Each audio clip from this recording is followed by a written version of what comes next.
Hello दोस्तों, तो कैसे हैं आप लोग। उम्मीद करते हैं ठीक होंगे। तो गाइज आप लोग लाइक सब्सक्राइब कमेंट्स नहीं करते हैं, ये शिकायत है आप लोगों से। बड़ी मेहनत से हम वीडियो बनाते हैं आप लोग के लिए, आप लोग थोड़ा सपोर्ट कीजिए गाइज। चलिए, तो आज हम चलते हैं, कुछ किटन्स का रेगुलर चेकअप करना था। Regular checkup in the sense कि 25-28 दिन के हो गए हैं किटन्स, तो उनका चेकअप करना था। वेट, डिवॉर्मिंग, एटीसी कब होगा, क्या होगा। देखिए, मुझे देखने के बाद सब भागने लगे। ओ भाई, ये कौन आ गया, लगता है सुइया पड़ेगा जैसे मम्मी को पड़ता है। नहीं गाइस, अभी आप लोग छोटे हैं, आपको सुइया नहीं पड़ेगा। तो सब देख के इधर उधर भाग रहे हैं। देखिए, कोई या वॉशिंग मशीन के पीछे छुप रहा है, कोई कहीं जाके छुप रहा है। तो हम सबको धीरे धीरे करके एक एक करके निकालते हैं। उनका वेट चेक करना था, डिवॉर्मिंग का रिकॉर्ड वगैरह बनाना था, कैसे देना है क्या देना, ऑनर को समझाना था। ऑनर स्पेशली इसी के लिए हमको बुलाए हुए थे कि आ जाइए, एक बार देख लिया जाएगा। तो हम देख लेते हैं बारी बारी सबको। काफ़ी क्यूट किटेंस थे।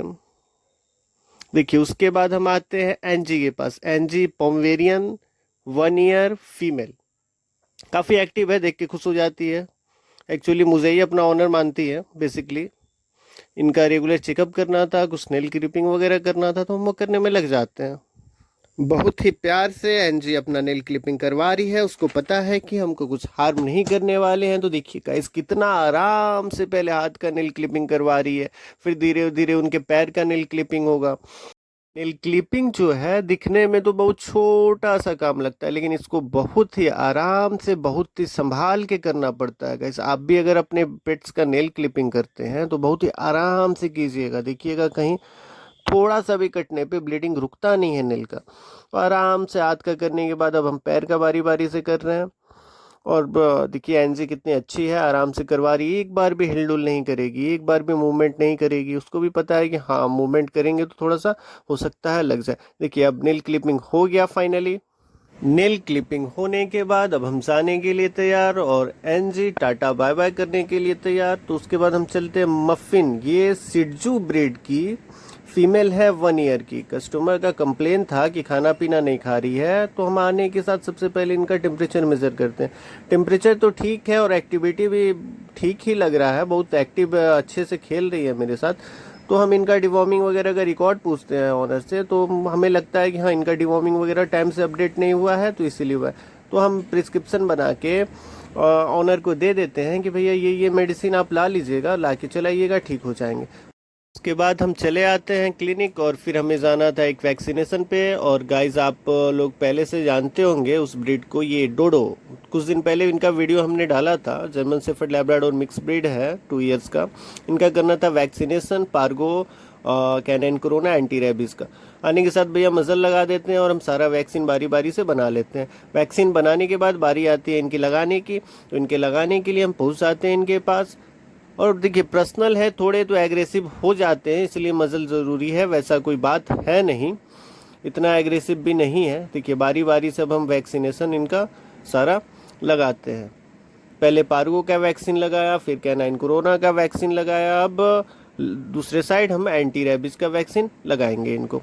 वैक्सीनेशन बहुत ज़रूरी होता है गाइस। वैक्सीनेशन आप अगर लगवा रहे हैं तो वैक्सीनेशन के साथ साथ बुक भी ज़रूर बनवाएं।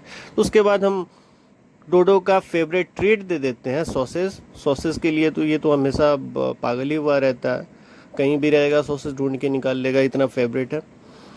तो सॉसेज देने के बाद अब बारी आती है हमारे जाने की। तो यहाँ से हम निकलेंगे, फिर एक और अपॉइंटमेंट है। डोडो जाने देने के लिए तैयार है नहीं, सॉसेज और चाहिए था इनको, तो फिर हम थोड़ा सा और सॉसेज इनको खिलाने के लिए दे देते हैं। सॉसेज देखिए कितना आराम से वैक्सीनेशन लगा है, लेकिन फिर भी आराम से खा रहा है कि भैया सॉसेज हमारा फेवरेट चीज़ है, तो वैक्सीन लगे कुछ भी लगे हम कैसे छोड़ दें। तो वहाँ से सॉसेज थोड़ा सा खिलाने के बाद हम निकल जाते हैं, और डोडो हमको टाटा सी यू करते हुए, हाँ ऐसे टाटा सी यू करते हैं। तो फिर हम निकल जाते हैं। हमको जाना था, एक और हमारे लैब्राडोर थे, उनका कॉल आ रहा था कि कुछ इश्यूज़ हुए हैं इनको। नहीं नहीं, ये लैब्राडोर नहीं था, ये डोवरमैन है। उनके यहाँ डोवरमैन भी है, तो ये लैब्राडोर है इनका। इनको पोटी रेडिस हो रहा है। तो रेडिस इन द सेंस कि इंटरनल इन्फेक्शन होगा तो ही कुछ ना कुछ हो रहा है। तो तो ये इंटरनल इन्फेक्शन 2-3 वजह से होता है। उल्टा फुल्टा फूड खा लेने से, अनहेल्दी फूड खा लेने से। देखिए सबसे पहले आने के बाद हम इनका टेम्परेचर मेजर करते हैं। टेम्परेचर भी उतना है नहीं, 101.3 के अप्रोक्स आएगा। लैब्राडोर 3 इयर्स के हैं, इनका नाम बडी है। बडी के लिए कुछ मेडिसिन हमने प्रिस्क्राइब कर दिया, दे भी दिया, साथ में था। तो आज के लिए बस इतना ही, मिलते हैं नेक्स्ट ब्लॉग में। Thank you for watching.